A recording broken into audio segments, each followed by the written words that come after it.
Everyone, আশা করি সবাই ভালো আছো। নতুন একটা ভিডিওর সঙ্গে আমি পায়েল তোমাদের সামনে হাজির। তো যাই হোক, পুরী যাওয়ার দিনের ভিডিওটা তোমরা অলরেডি দেখে নিয়েছো, আর যারা দেখোনি যারা প্লিজ গিয়ে আমার চ্যানেলে দেখে নিতে পারো।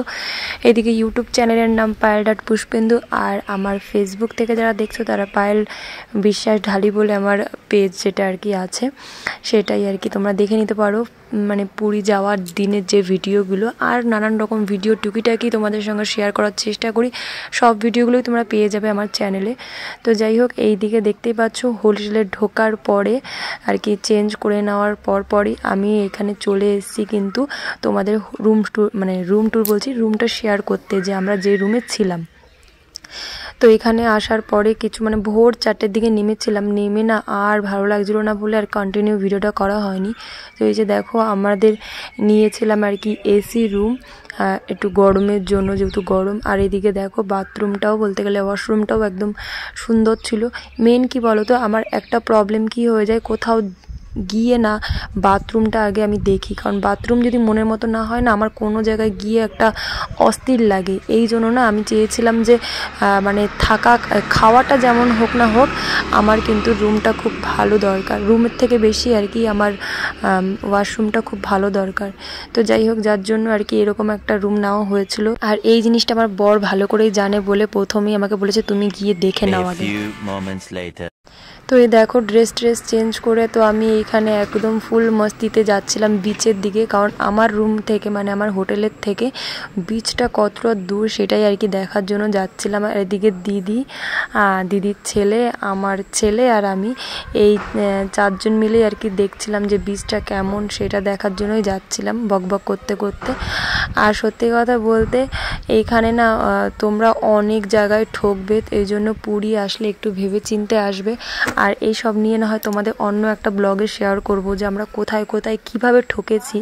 তো যাই হোক, আপাতত ফুল মুডে আর কি আমরা যাচ্ছিলাম এইদিকে বিচের দিকে। আর বিচটা বেশি না, আমাদের রুম থেকে খুব বেশি হলে 6 থেকে 7 মিনিট হেঁটে যেতে লাগে। তো আমরা আর কি, আর যেটা আর কি স্বাগতা বিচ বা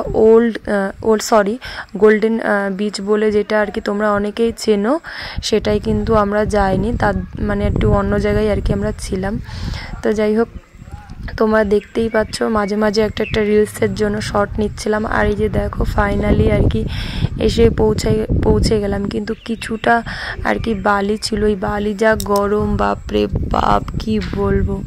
তো যাই হোক, এদিকে আমাদের রুদ্রিক প্রচুর এনজয় করেছে, ওর এনজয় দেখে আমাদের বলে না মন ভরে গেছে, সেরকম বলতে পারো।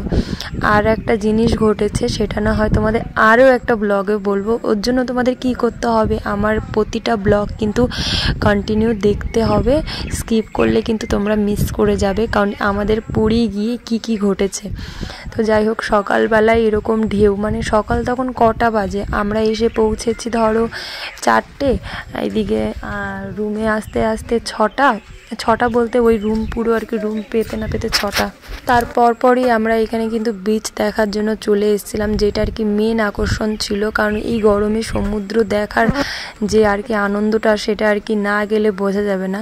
তো যাই হোক, সবটাই দেখবো, সমুদ্র বলে কথা না, এখানে বিশেষ করে যার উদ্দেশ্যে আসা জগন্নাথ মন্দির, তো সবটাই মিলে দেখতে হবে। আর এইদিকে না দেখো, অন্যান্য বাচ্চারা যেমন ভয় পায়, এদিকে রুদ্রিক কিন্তু পুরোপুরি উল্টো, ওকে সামলাতেই মোটামুটি আমরা যে কটা মানুষ গিয়েছিলাম সবাই কিন্তু হিমশিম খেয়ে যাচ্ছিলাম ওকে সামলাতে গিয়ে।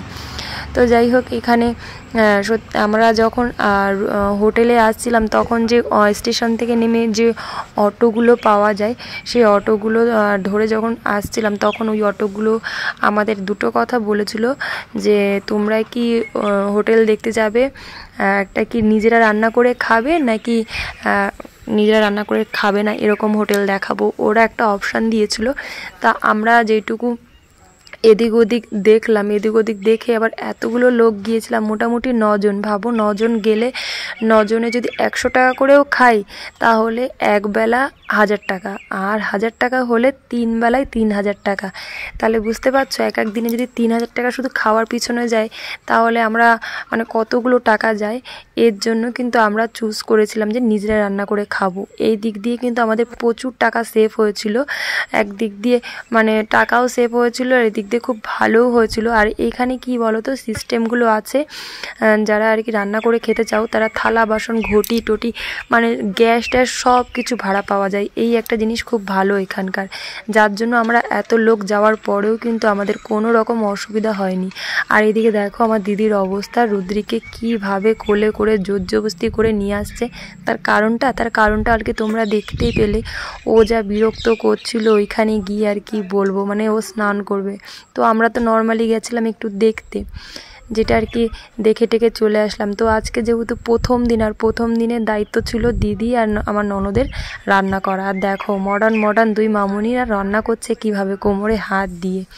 তো যাই হোক, সকালবেলা রান্না হবে আজকে আমডাল আর সিদ্ধ মানে আলু সিদ্ধ, এই হলো সকালবেলার মেনু। আর আমরা সত্যি কথা বলতে একবেলা রান্না করে 3 বেলা অনেক সময় খেয়েছি, অনেক সময় 2 বেলা খেয়ে বাইরে খেয়ে এসেছি। আমাদের কোনো ঠিক ঠিকানা ছিল না, কিন্তু অনেক টাকা সেভ হয়েছে বন্ধুরা। তোমরা যদি 2 জন যাও আমি বলবো যে ওখানে গিয়েই হোটেলেই খাবে। আর যদি 2 জনের বেশি মানে কয়েকটা বেশি হয়ে যায় লোকজন, তাহলে কিন্তু তোমরা অবশ্যই এই জিনিসটা করতে পারো, তোমাদের অনেক টাকা সেভ হবে, যেমনটা আমরা করেছিলাম। তো যাই হোক, আমরা আর কি অতটা প্ল্যানিং করে যাইনি যে রান্না বান্না করে খেতে হবে। ওর জন্য আমাদের কি হয়েছে, একটু প্রবলেম হয়ে গেছে, মানে জিনিস আনার থেকে শুরু করে বাজার করা। আর অনেকে কি করে বাড়ি থেকে কিন্তু চাল ডাল তেল মেল নিয়ে যায়, অল্প অল্প করে হলেও নিয়ে যায়। ওর জন্য ওদের কিন্তু অনেকটা আরও টাকা সেভ হয়। তো তোমরা তো আমাদের চয়েস মতো করতে পারো। এদিকে দেখো বাচ্চা কাচ্চার হই হুল্লোটা তোমরা দেখো, আমরা কি এনজয় করবো, ওরাই খুব এনজয় করছে, আর ওদের এনজয়তেই আমাদের এনজয়।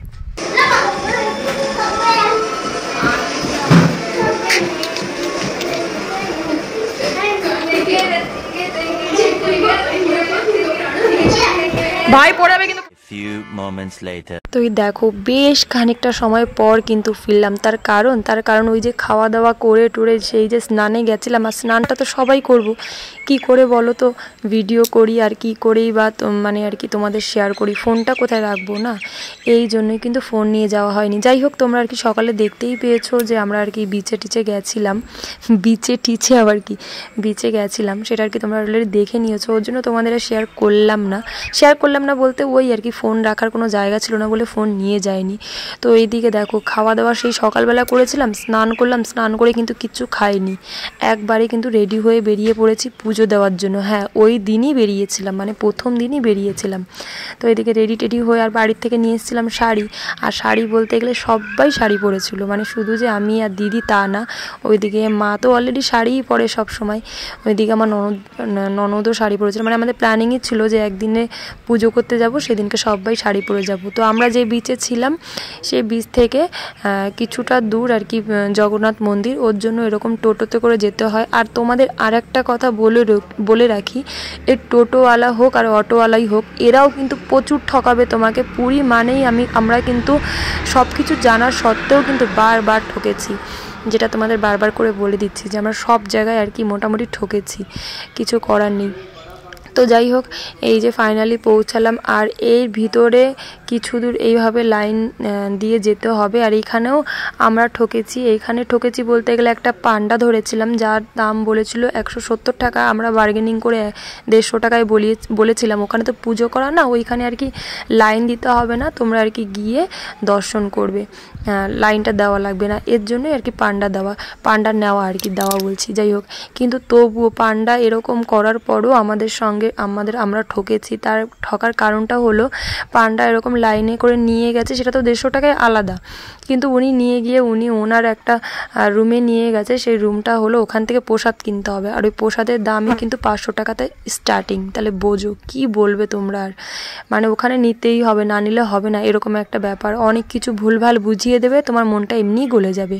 তো যাই হোক, কিছু দূর যাওয়ার পরে এই যে দেখো আমরা পুজো দিয়ে দেওয়াও অলরেডি হয়ে গেছে। এর কারণ হলো কি বলো তো, ওই মন্দিরে কিন্তু একদমই ফোন অ্যালাউ নেই, ফোন জুতো তোমরা কিন্তু দুটোই জমা করে রেখে যেতে হবে। ওর জন্য কিন্তু কিছু করার নেই, ফোনটা আমাদের জমাই ছিল। আর ওখানে পুজো দেওয়ার পরে কিন্তু মানে ওই নামেই দর্শন আর নামেই পুজো, আদৌ তো কিছুই না, ওই আর কি ভুলভাল বুঝিয়ে দেবে সেইভাবেই। তো আমরা দর্শন করে পুজো করে ওখানেই কিন্তু মহাভোগ মানে নানান রকম ভোগের কিন্তু একটা মেলা আছে, মানে একদম মন্দিরের সঙ্গে লাগিয়েই সাইডে তোমার প্রসাদ খেতে গেলে কিন্তু নানান রকম প্রসাদ, মানে খিচুড়ি থেকে শুরু করে ডাল ভাত সব রকম প্রসাদ কিন্তু তোমার কিনে খাওয়ার ব্যবস্থাও আছে। পুজো টুজো দিয়ে রুমে এসে দেখলাম যে না, ওই যে সকালে রান্না করে গেছিলাম, দুপুরের খাওয়া হয়নি, সেই ভাতটা রয়ে গেছে। এই ভাতটা একদম ফ্রেশ ছিল, যার জন্য খাওয়া দাওয়া করে একটুখানি রেস্ট নিয়ে আমরা কিন্তু চলে এসেছিলাম বিচে। মানে ওই যে কিছু দূর এসে, মানে স্বাগতা বা গোল্ডেন বিচ নামে যেটা পরিচিত, সেই বিচে চলে এসেছিলাম। সেখানে এসে দেখি আর এক রকম অবস্থা, মানে এখানে একটা অন্যরকম অবস্থা বলতে এখানে পরিবেশটা একদমই অন্যরকম। এখানে এসে ভাবলাম যে না, আমরা হোটেলেও ঠকেছি, মানে সব জায়গা ঠকেই এসেছি। ওর জন্য এখানে হোটেলে ঠকেছি বলতে গেলে, আমরা যে হোটেলে ছিলাম সেই হোটেলটা নিয়েছিল আর কি মোটামুটি 1200 টাকা করে আর কি পার নাইট, মানে এরকম। আর এখানে এসে দেখি এত জমজমাট পরিবেশে এখানে নাকি 800-600 আর কি এসি রুম। তাহলে বুঝতে পারছো আমরা এখানে কেমন করে ঠকেছি। মানে সবটাই হয়েছে আর কি ওই টোটোওয়ালার জন্য। ওনারা আর কি, ওনাদের একটা কমিশন থাকে না ওনারা হোটেলের সঙ্গে, তো ওনারা ডাইরেক্ট ওই হোটেলে নিয়ে এসছে। আমরা ওই হোটেলেই থেকে গেছি, এতগুলো লোকজন নিয়ে বাচ্চা কাচ্চা নিয়ে কোথায় যাব এটা ভেবে ওখানেই থেকে গেছে। আর ওখানেই এরকম, আর 3 দিন থাকবো না, ওরা অলরেডি 3 দিনের অ্যামাউন্ট, বলতে গেলে 2 দিনের অ্যামাউন্ট অলরেডি আগে থেকে নিয়ে নিয়েছে। ওর জন্য আর কিছু করার নেই, এখন চাইলেই আমরা অন্য জায়গায় যেতে পারবো না, এরকম একটা ব্যাপার হয়ে গেছে। তো যাই হোক, এই ড্রেসটা আর কি ফুল লুকটা তোমাদের দেখাতে পারিনি, অলরেডি বিচের থেকে ঘুরে টুরে চলে এসেছি, তার মধ্যেই আমার শেষ হয়ে গেছিলো চার্জ। তো চলো বন্ধুরা, দেখা হচ্ছে নেক্সট ব্লগে।